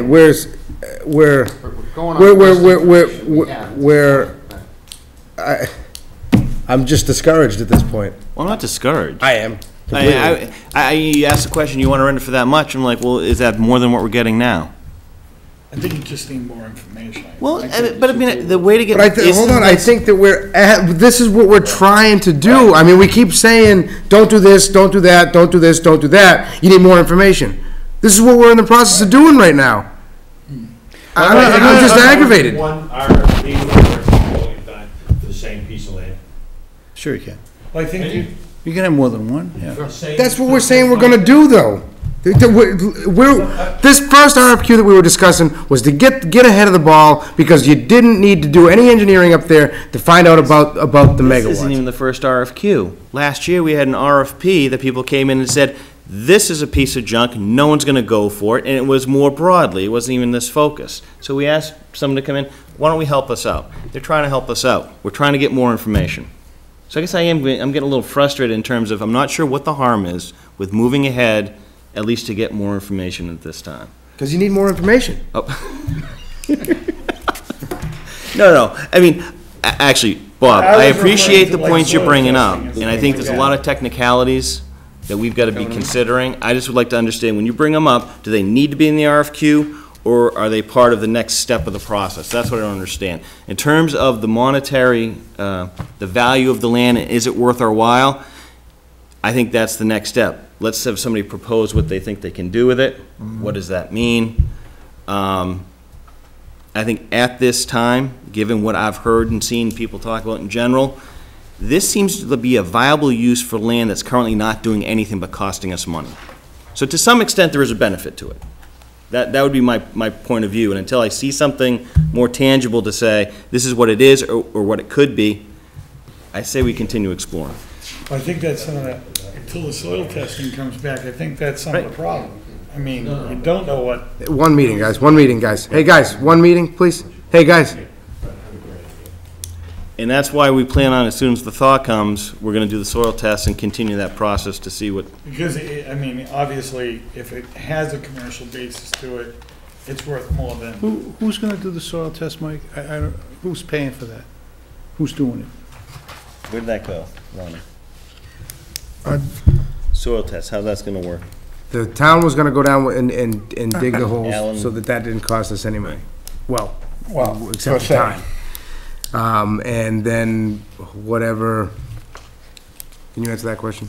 Yeah, I'm a licensed soil evaluator and professional engineer. I was gonna go out as part of Northeast Services and go out and do the soil testing to bring that information back to the selectmen so that you could know what the viability of the property was. Right. And you would have that information prior to making a decision on this RFP so that you could decide if you wanted to award it,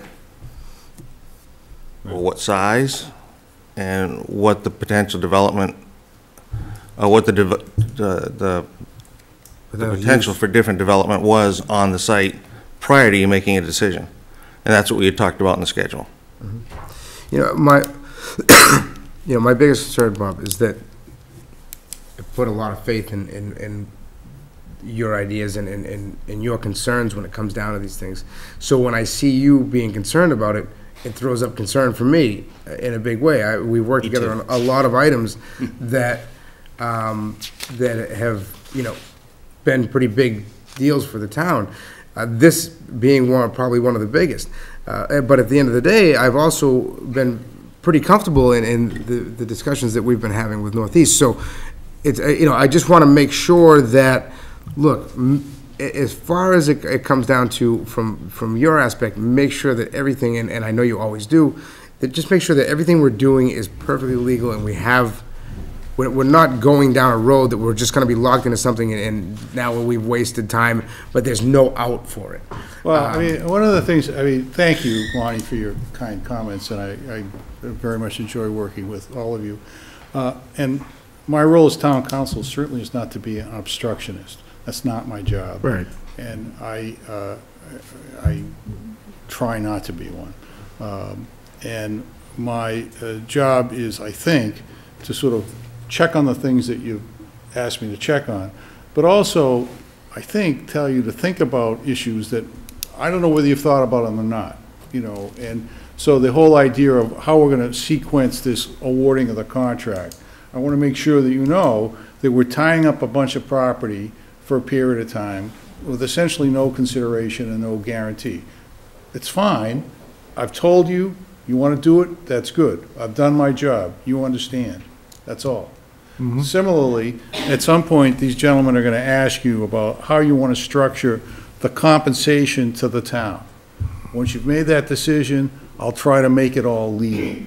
My concern is that I looked at a very preliminary draft that seemed to be less precise than I'd be comfortable with. I think they should ask you all the questions they want to ask you, get the answers, and then let's try again to come up with something that's tight, and then we'll have another round of conversations. Is that Fair enough? I think you hit the nail right on the head. No, and we're consistent with that, absolutely. Just a question. You've listed this, correct? We've got the sign out on 16, and this has been listed out. Yeah, since December, we've got it in two of the real estate websites. both Has it been listed as CoStar. commercial or specifically to more of solar? It's open for all, it's commercial, industrial. Okay. What price is set on it? It's on CoStar, and I think it's priced, I think we have the to be determined. And we've talked about that the town will be developing an RFQ. Right. Yeah, Right, so, and we have gotten a number of calls off that. They've all been related to solar, because the solar companies are out there looking for this type of property. Okay. So, again, we've had six showings of the property, and every one of them have said, you know, as soon as the RFQ comes out, we will respond once we get it. So again, as town council was saying, we had some other specific questions to try to address tonight, and depending upon your decisions, that allow us to tighten up the RFQ and get it back to Bob for comments. Okay, ask away. You want to jump into the pilot discussion, Steve? Sure.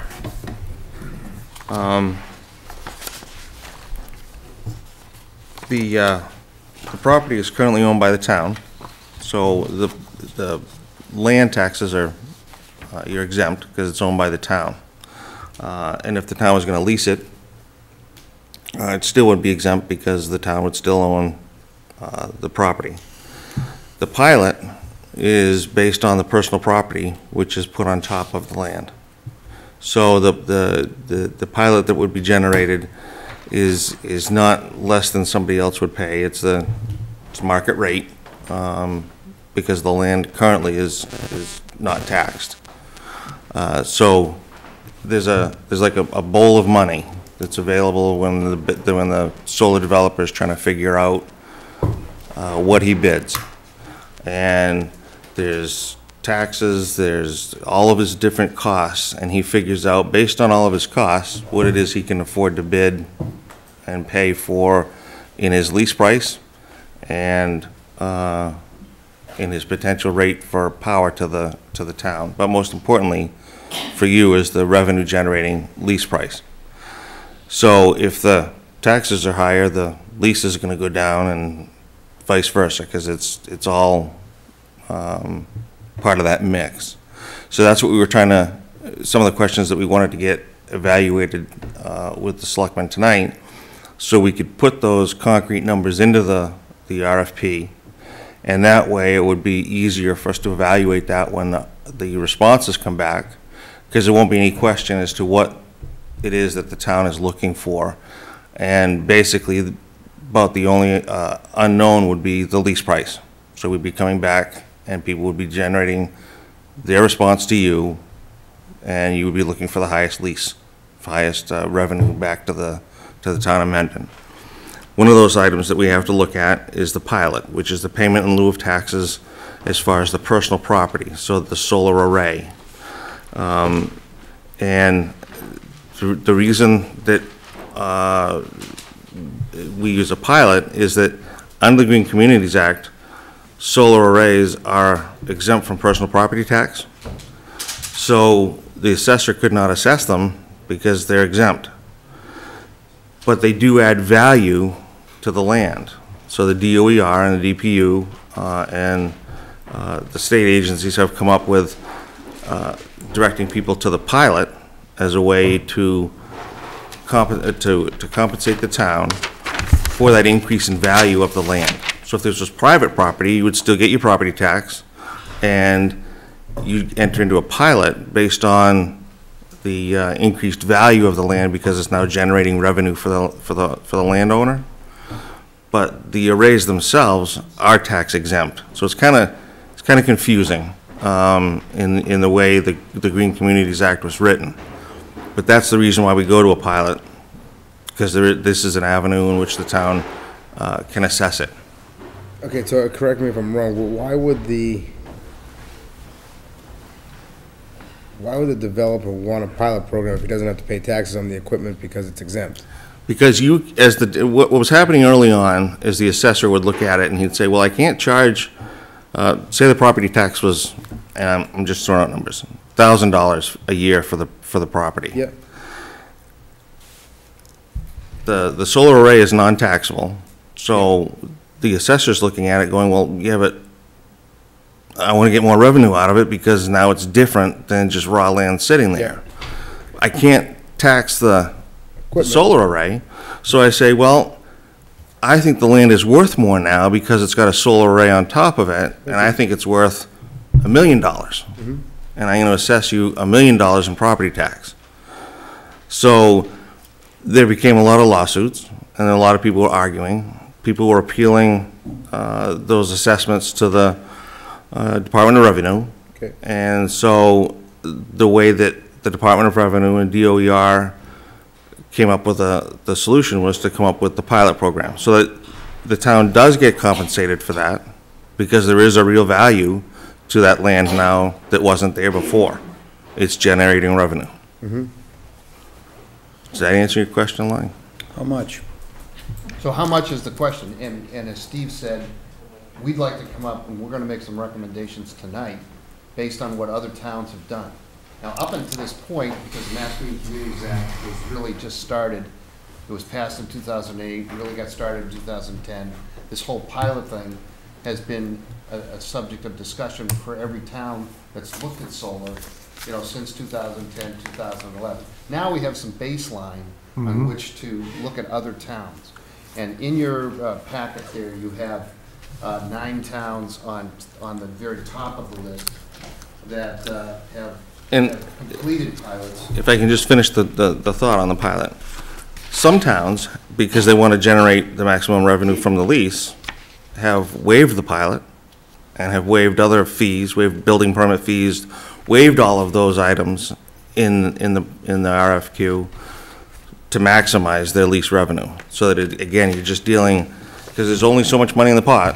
So if the pilot is X, then the lease is Y, and so if the pilot's X plus Y, X plus 1, then the lease becomes Y minus 1. That's my confusion here. Like, why are we bogging this down with some other program when just make the lease X? You know what I mean? If it's just a balancing act of a bucket of money, just give us this much in the lease and we'll be done with it. We can do that, and that was going to be one of the questions that we asked you tonight, is which way does the selectmen want us to do it? Right. One of the ways that was easy was for us to establish, since there is an established weighted average of what the other towns have charged for a pilot, just put it in, so that then people can see that there's a tax revenue and a lease revenue, and everybody understands that, and it's really simple. We met with the assessor, and, you know, Let me jump in here. I believe we're gonna run out of tape. And do we have another one to plug in? How long will that take? 3 minutes? 2 minutes. All right, so we're just gonna keep going, do what you have to do. So that was in the discussions that we had, that seemed to be the easiest way so that people understood that there was a balance in what the town received. Fine, So it's more of a, you know, perception point of looking. Correct. Getting some tax You money. could come back and say, look, let's just have no pilot. Let's just maximize our lease. Maximize the rent, you could do that. You know, when we met with the assessor, you know, she said, look, it's really up to the selectmen. So that's one of the points of the discussion tonight. I think that, and what the right thing to do is, I don't know that there's a correct answer on that. Neither do I, that's why we're here tonight. Right, and I think I would, you know, defer to council to say, hey, you know, but what do you think the right thing is to do Don't be here? deferring to me on policy decisions. No, I mean, because I don't know that either way matters. I mean, other than a perception of some tax money, but it's all coming in no matter how you look at But it. once you put it all down on paper, the only thing that really matters to us is the bottom line. As I had, if you go to the next page here on this thing here, we're talking about. Go slow though, No, hold no, on. I just, flip the page. I don't wanna sidetrack again because we No, no, totally page, yeah. derailed a Sticking little to bit. you. Okay. Let me, The bottom line to the town. so I'll continue on with that, So one thought, and you did talk about it earlier, it's the bottom line income versus what the property costs us in carrying charges. so just to go through it, the page that shows all the pilot baseline shows, let's see, 10, 15 communities, and doing a weighted average, it comes out to $7,800 roughly per megawatt of tax revenue. So if there's 2 megawatt per year. so if there was 2 megawatts, it'd be $14,000. If it's 3 megawatts, it'd be 21,000. right. So then if you flip the page, I give you an example of what that all in would be. So that the lease, and these are just estimates. So if the lease was $20,000 per megawatt times 3 megawatts, $60,000, $7,500